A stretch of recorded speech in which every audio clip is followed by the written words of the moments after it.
My name is Taha Siddiqui. I'm a Pakistani journalist in exile living in Paris since 2018. I teach at Sciences Po and right now I'm managing the Dissident Club.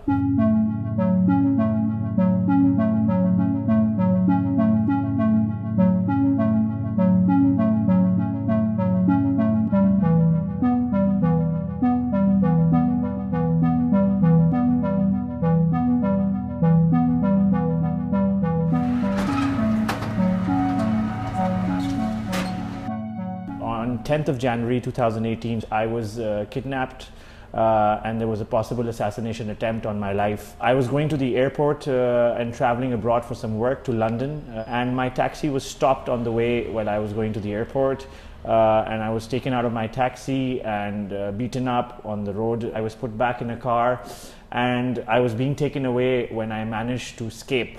For the last few years, I had been receiving threats from the Pakistan military over my journalistic work. So I decided to name the Pakistan military as one of the suspects.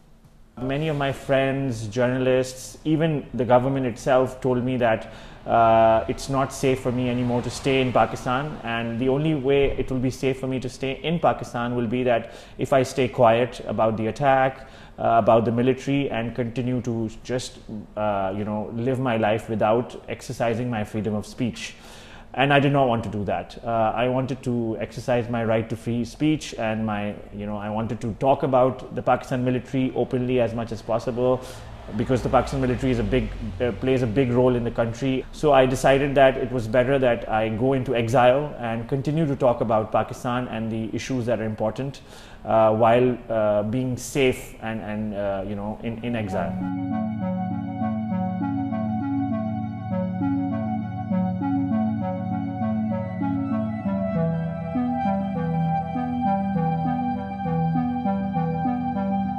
Why not start a place which could basically, bring political dissidents like me together, journalists, academics, activists.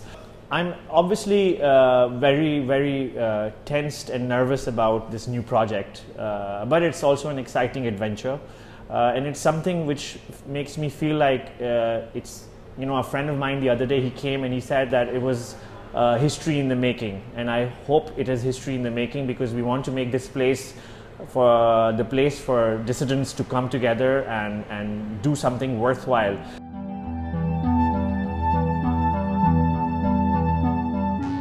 Just very recently, one of my friends, he's in Netherlands, he's a exiled dissident like me, he's a blogger, and he was also kidnapped in Pakistan, and he was attacked right outside his house. Two people, they came and they started punching him and they were filming it, and they said, oh, you talk against Pakistan and things like that. So this has just happened 10 days ago, and it's in Netherlands, in Rotterdam. So I do feel sometimes that I am, I could be under threat, or I'm a bit afraid. For example, I'm on the metro. I hear someone who's speaking my native language, Urdu. Should I talk to them or should I approach them? Because it's a connection that I want to make, but then I'm like, what if they know that I'm this dissident from Pakistan and I'm wanted by the Pakistani authorities and they do not respond to me positively or warmly? So I try to keep quiet and I try to put my head down and not interact with the Pakistanis here. I try to be careful, but it's not as bad as it was in Pakistan, because in Pakistan it was basically direct assassination attempt that could have happened, and that's what I've been told, that if I go back, the Western intelligence agencies in the US have told me that if I go back, I will be assassinated, and they have intercepted communication like that. So at least I know here that's not the case, but of course I'm still thinking about it. I take every day as it comes.